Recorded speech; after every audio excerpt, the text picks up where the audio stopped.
द्विघात समीकरण a x square plus b x plus c, अगर मैं इसको बराबर जीरो नहीं लिखता हूँ तब तक ये रहेगा द्विघात बहुपद, लेकिन जैसे ही मैंने इसको बराबर जीरो रखा ये क्या बन जाएगा, द्विघात समीकरण, जो हमारे पाठ का नाम है।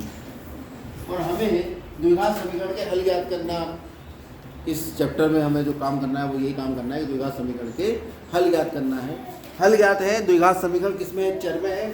चर कौन है, एक्स।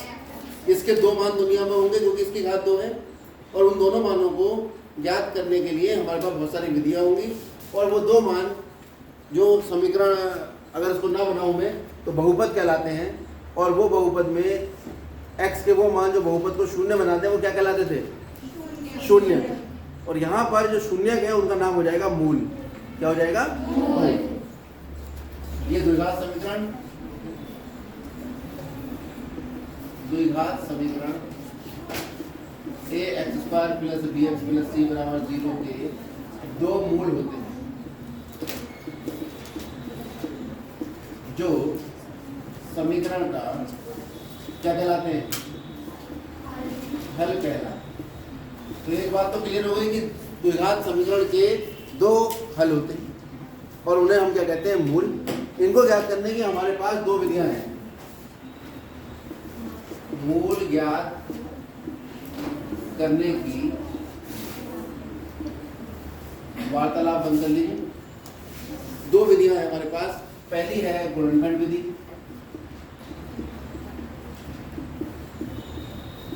और दूसरी है हमारे पास द्विघात सूत्र। और अभी एक बच्ची ने जो बोला बिल्कुल सही बोला कि द्विघात सूत्र विधि को ही हम कहते हैं श्रीधराचार्य या श्रीधराचार्य सूत्र, क्योंकि इसको श्रीधराचार्य ने निकाला। क्या बेटा, पूर्णवर्ग विधि आपके कोर्स में नहीं है, वो कट गई। वो थी बात, ठीक है आपकी। पूर्णवर्ग विधि का प्रयोग करके ही द्विघात सूत्र निकल कर आया, तो पूर्णवर्ग विधि कोर्स से काट दी गई है। आपके कोर्स में केवल दो ही विधियां हैं, गुणनखंड विधि और गुणनखंड विधि कक्षा 9 वाली है। मध्य पद को दो भागों में विभाजित करके समीकरण के गुणनखंड करिए। दोनों गुणनखंड का गुणा 0 के बराबर आएगा, दोनों को अलग अलग 0 के बराबर ले लेंगे, एक्स के मान निकल आएंगे। फॉर एग्जाम्पल जैसे है क्वेश्चन नंबर प्रश्नावली 4 पॉइंट होगा। क्वेश्चन नंबर है 1, x square minus 3x minus 10 मध्य पद को दो भागों में विभाजित करके मूल ज्ञात करना। मध्य पद को विभाजित करने का तरीका हुआ एक्स स्क्वायर माइनस मध्य पद x है, इसका गुणांक 3 है, इसकी जगह ब्रैकेट लगेगी, बाकी सब ऐसे लिखा जाएगा। अचर पद कौन है, 10 का निशान देखेंगे क्या है, माइनस। अब अचर पद और x की घात 2 के गुणांक 1 है, उनका गुणनफल करो 10 ही कम 10 के ऐसे टुकड़े जो घट के मध्य पद आ जाए। अब इस ब्रैकेट को खोल दीजिए, क्योंकि 5 में 2 गया कितना बचा, 3। हमने अपनी तरफ से कुछ नहीं किया, केवल इस मध्य पद को दो भागों में विभाजित करते हैं। अब इसे अंतर गुणा कर दो, इसलिए इधर से गुणा करना है, ये आ गया एक्स स्क्वायर माइनस 5x इधर से माइनस 2x माइनस 10 बराबर 0। इन दोनों में क्या कॉमन आ रहा है, x क्या बचा है, x माइनस 5, 2 कॉमन आ रहा है, कितना बचा, x minus 5, x minus 5 common आ रहा है, कितना बचा। ये जल्दी जल्दी मैंने इसलिए कराया है कि पार्ट 2 में ये काम मैं बहुत करवा चुका हूँ। बहुपद वाला जो पार्ट था उसमें ये सब किया था, कक्षा 9 में भी आप कर कराया। ठीक, अब यहाँ पर हम देख रहे हैं कि दो संख्याओं का गुणनफल किसके बराबर आ रहा है, 0 के। तो 0 प्रोडक्ट रूल क्या कहता है, इन दोनों में से या तो x माइनस 5 0 होगा, या भाई दोनों का गुणनफल जब 0 आ रहा है तो या तो ये 0 होगा या ये 0। यहाँ से x का मान कितना आ गया, और यहाँ से तो आप ये कहेंगे 5 माइनस 2 द्विघात समीकरण के क्या है, और हल का नाम क्या रख दिया हमने यहाँ, मूल। बात समझ में आ गई। अब हम देखते हैं सवाल नंबर 3। ये है वर्गमूल 2x square plus 7x plus 5। नियम में कोई परिवर्तन नहीं होगा। नियम हमारा ये कहता है कि जो मध्य पद है उसे दो भागों में विभाजित करना है। तो √2x² प्लस x प्लस 5√2। उसका अचर पद देखो कितना है 5, जिसका निशान कैसा है प्लस, इसका मतलब जोड़ के लेके, किसे लेके आना है जोड़ के, अचर पद गुणा x की घात 2 का गुणा। अचर पद कितना है और x की घात 2 का गुणांक कितना है, √2 को गुणा करो कितना आ गया। इसके ऐसे टुकड़े आने चाहिए जो जुड़ के कितने आ गए 7, आ तो गए, नहीं आ गए 5 हो गए। अब इसे खोल लो ब्रैकेट,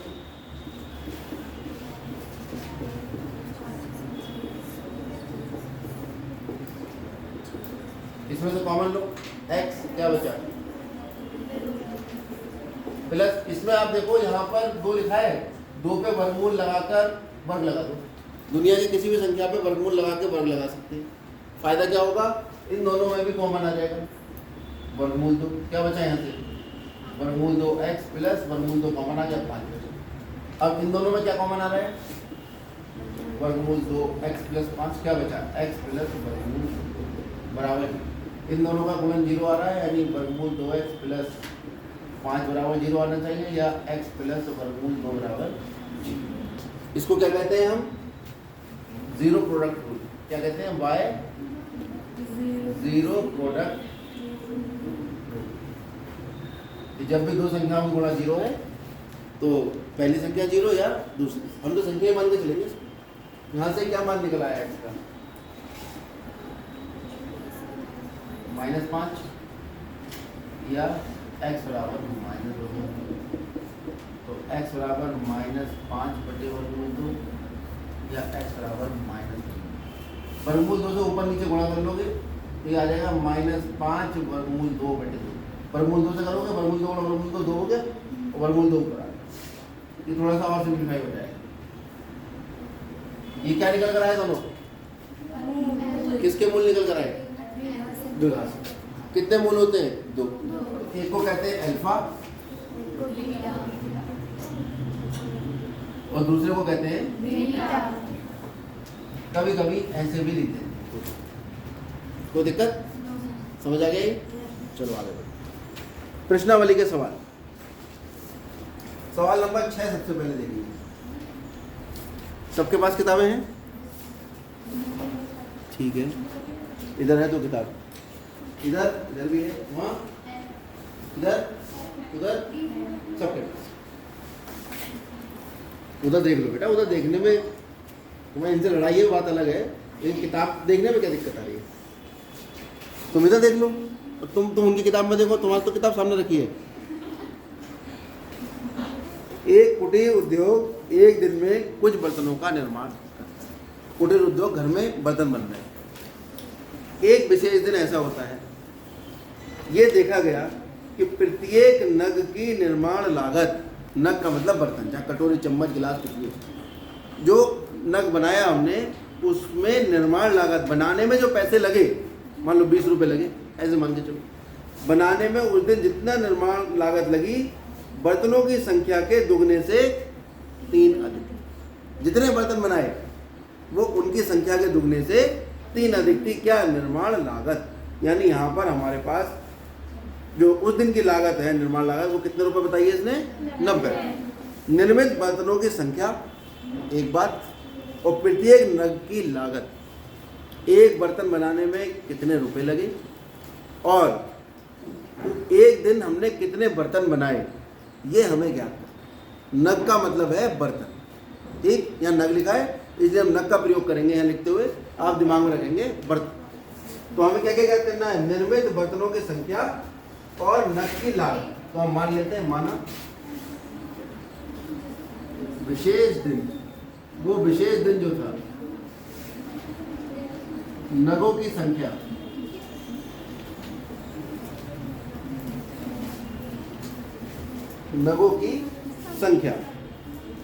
कितनी है, x। ये मान, यानी उस दिन हमने कितने बर्तन बनाए, x। उस दिन नग की निर्माण लागत जो थी,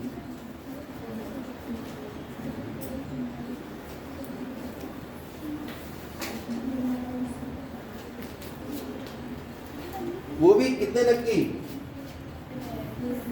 एक नग। उसने कह दिया प्रत्येक नग की। ये शब्दों का बहुत ध्यान रखना है। प्रत्येक नग मतलब एक नग की निर्माण लागत। एक नग बनाने में जो पैसे लगे कितने लगे? उस दिन निर्माण किए गए बर्तनों की संख्या के दुगने से 3 अधिक। उस दिन निर्माण किए गए नगों की संख्या के दुगने से, कितने नग निर्माण किए थे उस दिन? x। इसके दुगने से कितना अधिक? ये क्या निकल कर आएगा?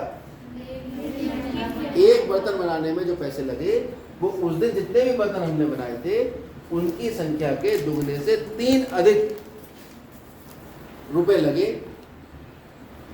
एक नग की जो निर्माण लागत आई। बात समझ में आ गई? ठीक है। जैसे नहीं समझ में आया, मान लो 10 उसने बर्तन बनाए उसने, तो एक बर्तन की कितने रुपए निर्माण कॉस्ट आई, निर्माण लागत आई? उस बर्तन बनाने में कितने पैसे लगे इसके हिसाब से? अगर 10 बर्तन बनाए थे तो कितने हुए? अरे 10 के दुगना कितना हुआ?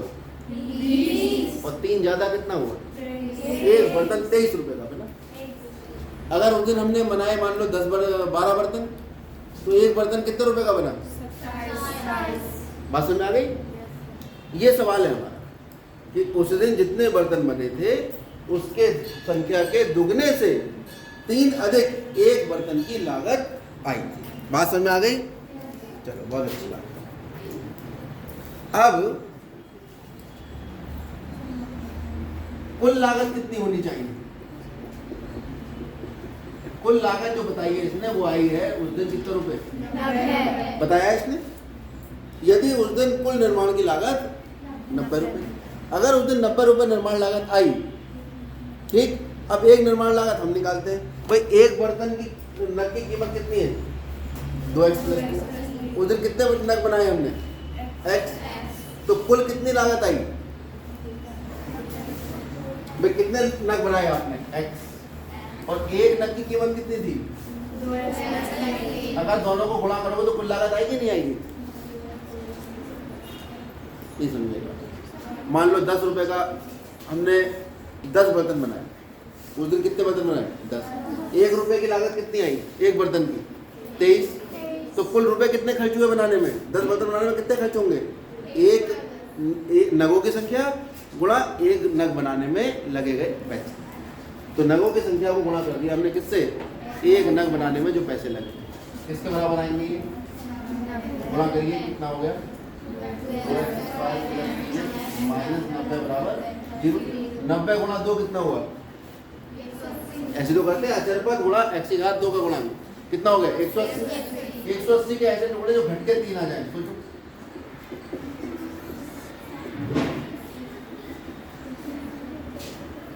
देखो बहुत आसान है। 180 के टुकड़े निकालने हैं तो पहले सबसे आसान वाले टुकड़े कर लो। 20 गुणा 9।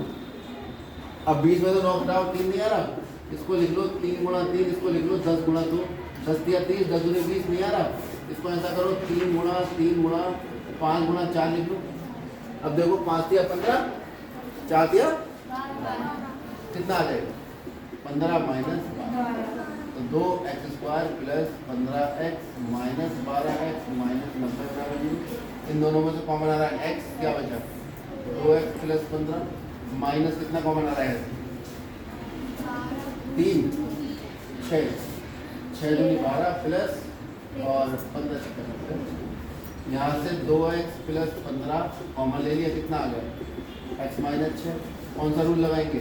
By zero product rule. क्या कहता है zero product rule? 2x plus 5 बराबर 0 या x माइनस 6 बराबर 0। यहाँ से x का मान निकला है माइनस 5/2 और यहाँ से निकला 6, क्योंकि x, हाँ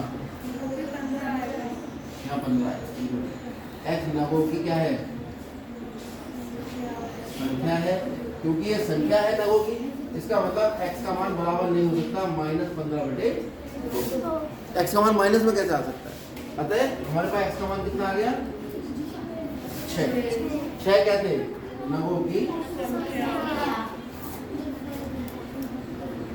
6 रुपये।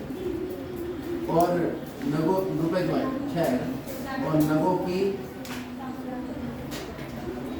एक नग की लागत, एक नग की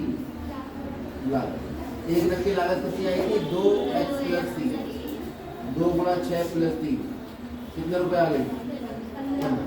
अतः 6 नग बनेंगे उस दिन और एक नग में कितने रुपए लगेंगे बनाने में? 15। ये आपका सवाल है, कर लीजिए।